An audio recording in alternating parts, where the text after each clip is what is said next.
Good morning. पिछले दो video में परसेंटेज देख रहे थे। दो वीडियो परसेंटेज का बना चुके हैं। परसेंटेज में क्या क्या देखे थे उसको थोड़ा रिवीजन कर लेते हैं 5 मिनट। प्रतिशत का मतलब बताए थे 1/100 होता है। 3% मतलब 3/100 मतलब 3%, 3/100, 4%, 4/100। ऐसे करके हम किसी भी परसेंटेज को फ्रैक्शन में कन्वर्ट करते हैं। 4% मतलब 4/100, 1/25 फ्रैक्शन में कन्वर्ट हो गया। अगर कोई फ्रैक्शन का नंबर है और उसे परसेंटेज में कन्वर्ट करना है तब उसको 100 से मल्टीप्लाई करते हैं। 25 75% मतलब प्रतिशत को फ्रैक्शन में बदलने के लिए 100 से भागा करते हैं और फ्रैक्शन को प्रतिशत में बदलने के लिए 100 से गुणा करते हैं। और कुछ क्वेश्चन देखे थे। क्वेश्चन क्या था? 60 80 से कितना प्रतिशत कम है? 60 80 से कितना प्रतिशत कम है? तो 80 माइनस 60 20 कम है। किससे? 80 से पूछा जा रहा है। 80 को डिवाइड करें गुना 100 आ जाएगा 20/100, 20/80 इंटू 100। 80 से कितना कम है? तो 80 माइनस 60 20 कम है, डिवाइड 80 क्योंकि 80 से पूछा जा रहा है कितना कम है, गुना 100 करेंगे क्योंकि प्रतिशत में बदलना है। कैंसिल 4 25% कम है। प्रतिशत कमी 25% कम है। यही सवाल उल्टा पूछेगा 80 60 से कितना प्रतिशत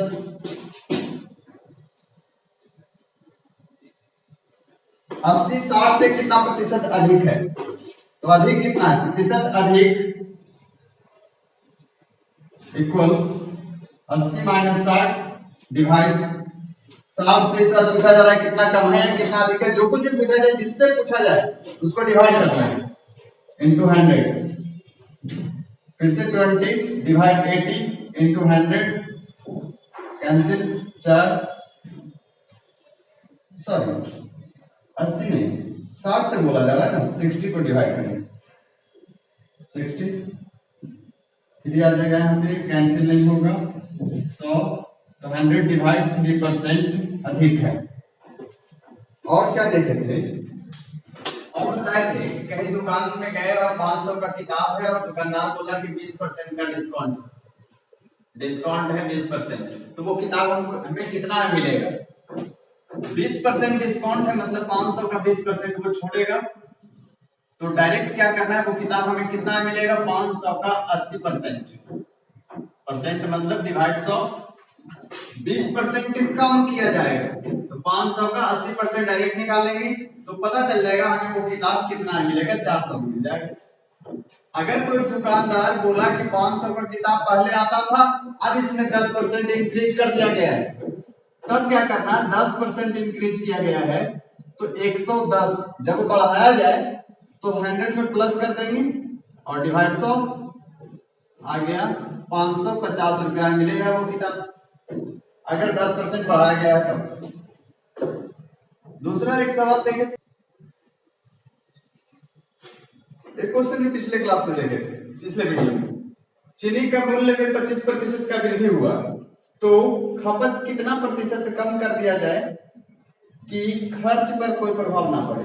अगर चीनी का मूल्य 25% बढ़ गया है तो हम अपने खपत में कितना प्रतिशत कम कर दें, मतलब यदि 1 किलो चीनी खाते तो आप कितना खाएं कि खर्च पर कोई प्रभाव ना पड़े। यहाँ क्या हुआ है? 25% का वृद्धि हुआ है, 25% का वृद्धि, तो हम खपत में कितना कमी करें? तो प्रतिशत कमी इक्वल 25% का वृद्धि हुआ है, कमी करना है। 25% का वृद्धि हुआ है, कमी करना है 100 माइनस 20। 25% का वृद्धि हुआ है तो 100 प्लस 25 इंटू 100 इंटू तो इसलिए करते हैं क्योंकि प्रतिशत में कन्वर्ट करना है। तो आ जाएगा 25/125 इंटू 100 520। 20% का कमी करना होगा। अगर 1 किलो चीनी खाते थे तब 800 ग्राम खाना होगा। 20% का कमी करना। अगर यहीं पे रहता 25% का चीनी के मूल्य में कमी हुआ तब सब कुछ वही रहता पैटर्न, बस 100 प्लस 25 की जगह पे 100 माइनस 25 कर देते। ये सवाल और कैसे पूछा जाएगा कि एक त्रिभुज है, त्रिभुज का आधार जो है, आधार 10% बढ़ा दिया गया है, तो ऊंचाई को कितना प्रतिशत कम किया जाए कि क्षेत्रफल पर कोई प्रभाव ना पड़े, कोई प्रभाव ना पड़े। ये बस लास्ट में ध्यान रखना है और इस पैटर्न को फॉलो करना है, सारा सवाल सॉल्व हो जाएगा। और देखिए एक दुकानदार है, एक दुकानदार अपने सामान पर पहले 10% का वृद्धि करता है, फिर 20% का वृद्धि करता है। कुल वृद्धि कितना होगा? पहले 10% का वृद्धि करता है। अगर 100 रुपया का कोई सामान है तो 10% का वृद्धि किया, कितना हो गया? 110 रुपया। अब 110 का 20% फिर बढ़ाता है, तो 110 का 20% बढ़ाएगा तो क्या करेंगे? 110 का 20% बढ़ा देने पर मूल्य उसका कितना हो जाएगा? इधर बताया अभी कि जब बढ़ाना रहे तो 100 में 10% वृद्धि करना, तो 110% कर देते हैं। तो 110 में 20% का वृद्धि करना है, तो 110 का 120% डायरेक्ट फाइन कर देंगे, कैंसिल। 12 कितना हो जाएगा? कितना हो जाएगा? 132 रुपया। मतलब हुआ कि 100 रुपया किसी किताब का दाम था, 10% वृद्धि किया 110 रुपया हो गया, फिर से 20% वृद्धि किया 132 रुपया हो गया। अब यदि हमसे पूछा जाए कि कोई दुकानदार जब 10% वृद्धि किया फिर 20% वृद्धि किया तो कुल वृद्धि कितना हुआ, तो कुल वृद्धि के लिए कुल प्रतिशत वृद्धि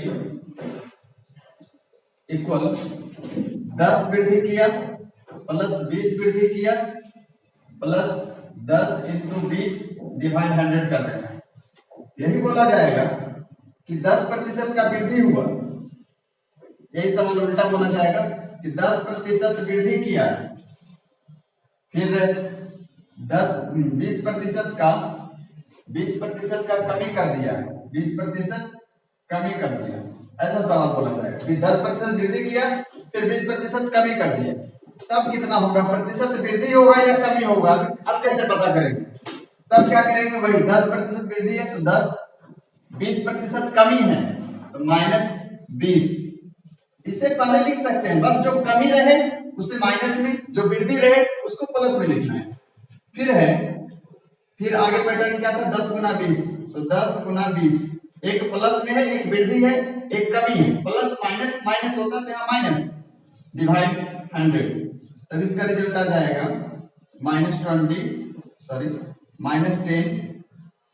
माइनस एक कैंसिल, बच गया 2, तो आ गया -12। ये माइनस इंडिकेट करता है कि कुल मिलाकर वृद्धि नहीं हुआ है, कुल मिलाकर कमी हुआ है 12% का, कुल मिलाकर 12% का कमी हुआ है, अर्थात उसको 12% का लॉस होने वाला है।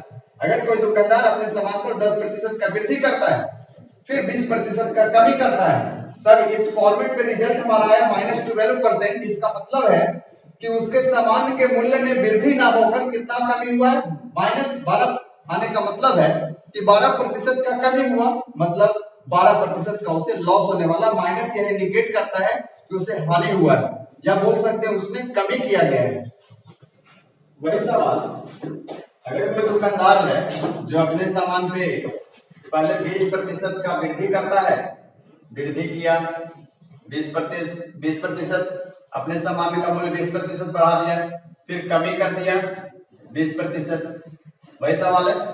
सेम पैटर्न अपना सकते हैं, 20 वृद्धि किया तो प्लस में, कमी किया 20% माइनस में, और एक कमी है, एक वृद्धि है, एक प्लस, दूसरा माइनस, तो plus minus minus 20 into 20 divide 100। ये दोनों तो कैंसिल हो गया, प्लस माइनस बच गया, ये भी कैंसिल, बच गया -4%। माइनस यह इंडिकेट करता है कि इस केस में जो व्यक्ति अपने सामान का मूल्य 20% वृद्धि करेगा फिर 20% कमी करेगा, या पहले 20% कमी कर दिया फिर 20% वृद्धि किया, तो दोनों ही केस में उसे हानि होने वाला है, उसके सामान का मूल्य घटने वाला है। कितना घट गया? 4% का उसको हानि होगा, या बोल सकते हैं 4% का उसके सामान का मूल्य घट जाएगा। तो 4% उसके सामान का मूल्य घट गया, इसका मतलब क्या है? 4% का हानि होगा। इसका फॉर्मूला ऐसे भी लिख सकते हैं, दोनों तो हर बार कैंसिल हो जाएगा। तो अगर दोनों डाटा सेम हो, प्रतिशत वृद्धि प्रतिशत कमी दिया रहे, तब हम डायरेक्ट कर सकते हैं 20 का स्क्वायर डिवाइड 100 अर्थात 400 डिवाइड 100 4%। तो इतना ज्यादा याद रखने की आवश्यकता नहीं है, बस एक फॉर्मेट याद रखें। माइनस यदि रिजल्ट है तो पता चल जाए कि हानि हो रहा है या कमी किया जा रहा है वस्तु के मूल्य में। एक और सवाल देखे थे, एक और सवाल था पिछले वीडियो में कि आलू का दाम बताए थे कि आलू का दाम जो है 20 रुपया से बढ़कर 25 रुपया हो गया है। 20 रुपया यदि परसेंटेज में वृद्धि कमी जो कुछ बताया परसेंटेज में 20 रुपया से बढ़कर 25 रुपया हो गया है। जब 20 रुपया से बढ़कर 25 रुपया हो गया है तो अपने खपत में कितना कमी किया जाए, कितना प्रतिशत का कमी किया जाए कि खर्च पर कोई प्रभाव ना पड़े।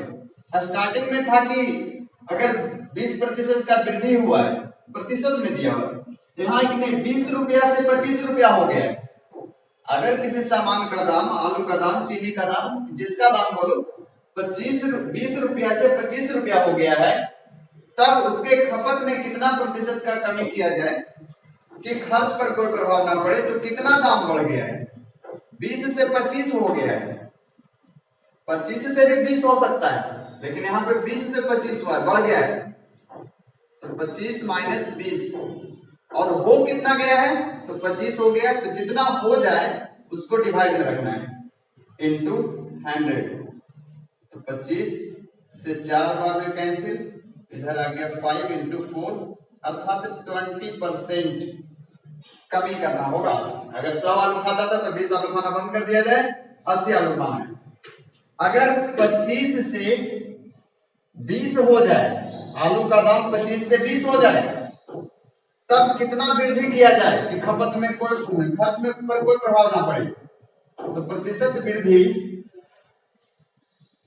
इक्वल कितना घट गया है, आलू का दाम 25 रुपया से 20 रुपया हो गया है, मतलब 25 माइनस 20 और 20 रुपया हो गया है। पहले 25 हो गया था, अब 20 हो गया, तो डिवाइड 20 कर देना है इंटू 100। 5 डिवाइड 20 इंटू 100, 25% 25% का वृद्धि करना होगा। अर्थात अब पहले 100 आलू खाता था तो अब खाना है 25 आलू ज्यादा, 125 आलू। जब दाम आलू का 25 रुपया पर केजी से घटकर 20 रुपया पर केजी हो जाए तो 25 आलू बढ़ा सकता है। ये सब सवाल देखे थे पिछले क्लास। एक नया टाइप का सवाल जो पिछले वीडियो में नहीं देखे थे। एक व्यक्ति अपने आय का 20% बच्चों की शिक्षा पर, शेष का 25% भोजन पर तथा शेष का 50% अन्य खर्च करता है। तो इसके बाद उसकी बचत 900 रुपया हो तो व्यक्ति का मासिक आय कितना है। एक व्यक्ति है जो जितना कमाता है उसका 20% बच्चों की शिक्षा पर खर्च कर देता है। अगर 100 रुपया कमाता है तो 20 रुपया शिक्षा पर खर्च करता है। शेष का मतलब अब उसके पास 80 रुपया बच गया तो 80 का 25% भोजन पर खर्च करता है और उसके बाद जो शेष बचता है उसका 50% अन्य खर्च करता है। इसके बाद में उसके पास बच जाता है कितना, 900। तो उसका आय कितना है। इसे सॉल्व करने के लिए मान लेंगे, माना आय है उसका x रुपीज, x रुपीज उसका आय हुआ।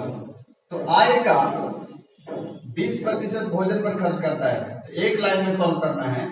1 माइनस खर्च कर रहा है तो उसका तो जो आय है वो घट रहा है, डिक्रीज कर रहा है।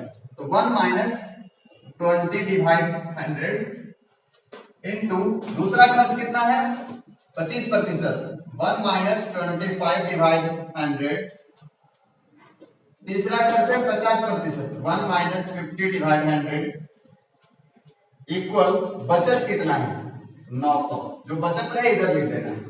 कभी ऐसा बोला जाएगा कि आय दिया रहेगा और बचत गायब होगा, तो यहां x कर देंगे, इधर आ जाएगा x इंटू, इसे सॉल्व करेंगे तो आ जाएगा 5, 4 डिवाइड 5 इंटू इधर आ जाएगा 3 डिवाइड 4, फिर इधर आ जाएगा 2, 1 डिवाइड 2 इक्वल 900। तो ये 4 कैंसिल और कोई कैंसिल होगा तो x इक्वल आ गया 3 से कैंसिल, 300, तो 300 इंटू 5 इंटू 2 आ गया 3000, 3000 रुपया उसका इनकम है। दूसरे सवाल इसी पैटर्न पे पूछा जाता है कि किसी गांव का या शहर का जनसंख्या जो है 4000 है या 10,000 है, किसी शहर का जनसंख्या 10,000 है और उसका जनसंख्या जो है 15% के रेट से बढ़ता है, तो 4 साल बाद उसका जनसंख्या कितना होगा? तो 15% के रेट से बढ़ता है, तो ये फॉर्मूला भी अप्लाई कर सकते हैं, नहीं तो फिर सीआई में भी कन्वर्ट कर सकते हैं इसको। 15% के रेट से बढ़ता है, यहाँ घट रहा था उसका इनकम, यहाँ बढ़ रहा है, तो 1 प्लस 15%। दूसरा साल 20% बढ़ रहा है जनसंख्या, तो 1 प्लस 20%। ऐसे करके सवाल यदि बढ़ रहा है तो प्लस कर देंगे और घट रहा है तो माइनस कर देंगे, तो जनसंख्या वाला भी सवाल मिलेगा। और भी सवाल जो मिलेगा अगले वीडियो में देखेंगे, और आगे के वीडियो में जो एग्जाम में पूछा गया परसेंटेज का सवाल वो सॉल्व करेंगे नेक्स्ट।